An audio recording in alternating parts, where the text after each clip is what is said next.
ഇന്ന് നമ്മൾ നോക്കാൻ പോകുന്നത് ഇൻഡോ അറേബ്യൻ സമ്പ്രദായം അതുപോലെ തന്നെ ഹെക്സാഡെസിമൽ സംഖ്യാ സമ്പ്രദായമാണ്. അപ്പോൾ ഇൻഡോ അറേബ്യൻ സമ്പ്രദായം എന്ന് പറയുന്നത് ലോകം മുഴുവൻ നിലവിലുള്ള സംഖ്യാ സമ്പ്രദായമാണ്. ദശാംശ സംഖ്യാ സമ്പ്രദായം എന്ന് അറിയപ്പെടുന്നുണ്ട്. അപ്പോൾ 10 ആധാരമായ സംഖ്യാ സമ്പ്രദായമാണ് ഇത് ഇൻഡോ അറേബ്യൻ. അപ്പോൾ ഇൻഡോ അറേബ്യൻ്റെ പ്രത്യേകത എന്താണ്?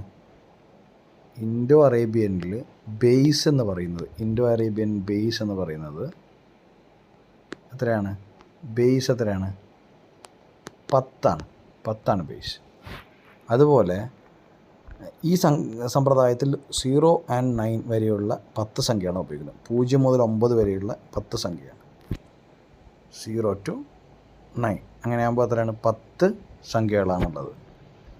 അതുപോലെ അറേബ്യൻ സമ്പ്രദായത്തിൽ ഇന്ത്യൻ കണ്ടുപിടുത്തമായ 0 ചേർത്തുണ്ടാക്കിയതാണ് ഈ സംഖ്യാ സമ്പ്രദായം എന്ന് പറയപ്പെടുന്നത്. അപ്പോൾ അറേബ്യനിൽ 0 നമ്മുടെ കോൺട്രിബ്യൂഷനാണ്. അപ്പോൾ ഇൻഡോ അറേബ്യൻ ഉദ്ദേശിക്കുന്നത് ബേസ് 10 ആയിട്ടുള്ളതാണ്. 0 to 9 വരെയുള്ള ഡിജിറ്റ്സാണ് ഉപയോഗിക്കുന്നത്. അത് ഓർത്ത് വെക്കണേ. ഹെക്സാഡെസിമൽ സമ്പ്രദായം എന്താണ്? ഹെക്സാഡെസിമൽ 16 അതിൻ്റെ ബേസ്. എത്രയാണ്? 16 ബേസ് ഹെക്സാഡെസിമൽ സമ്പ്രദായത്തിൻ്റെ. 0 മുതൽ 9 വരെയുള്ള സംഖ്യകളും A മുതൽ F വരെയുള്ള ഇംഗ്ലീഷ് അക്ഷരങ്ങൾ ഉപയോഗിക്കുന്നതാണ് ഇതിൻ്റെ പ്രത്യേകത. അപ്പോൾ 0 to 9 ഉണ്ട്, അതുപോലെ തന്നെ A to F ഉണ്ട്. അപ്പോൾ Aന് കറസ്പോണ്ടിങ് ആയിട്ടുള്ള ഡിജിറ്റ് എത്രയാണ്? A10, B11, C12, D13,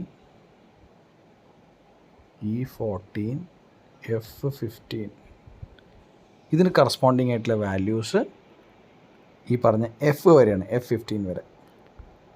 അപ്പോൾ നമ്മൾ ഡെസിമൽ ഇൻഡോ അറേബ്യനും പഠിച്ചു, അതുപോലെ തന്നെ ഹെക്സാഡെസിമലും പഠിച്ചു. അപ്പോൾ ഹെക്സാഡെസിമൽ ഏറ്റവും ഇമ്പോർട്ടൻ്റ് ആയിട്ട് ഓർത്തെടുക്കേണ്ട 2 ഇമ്പോർട്ടൻ്റ് ആയിട്ടുള്ള കാര്യം, എക്സാമിന് ചോദിക്കാൻ പോകുന്നത് ഹെക്സാഡെസിമൽ സമ്പ്രദായത്തിൽ, സംഖ്യാ സമ്പ്രദായത്തിൽ, ഹെക്സാഡെസിമൽ സമ്പ്രദായത്തിൽ ബേസ് എത്രയാണ്? 16 അല്ലേ? ഇവിടെ നോക്കിയില്ലേ? ബേസ് 16. നേരെ മറിച്ച് ഇൻഡോ അറേബ്യനിൽ എത്രയാണ്? 10. ഇൻഡോ അറേബ്യനിൽ 10. ഓർത്ത് വെക്കണം. A കറസ്പോണ്ട് ചെയ്യുന്ന എത്ര വാല്യൂലാണ് ഹെക്സാഡെസിമലിൽ? A കറസ്പോണ്ട് ചെയ്യുന്നത് 10 എന്ന് പറഞ്ഞ വാല്യൂയാണ്. B11, C12, D13, E14, F15. അപ്പോൾ ഓക്കെ, ബൈ.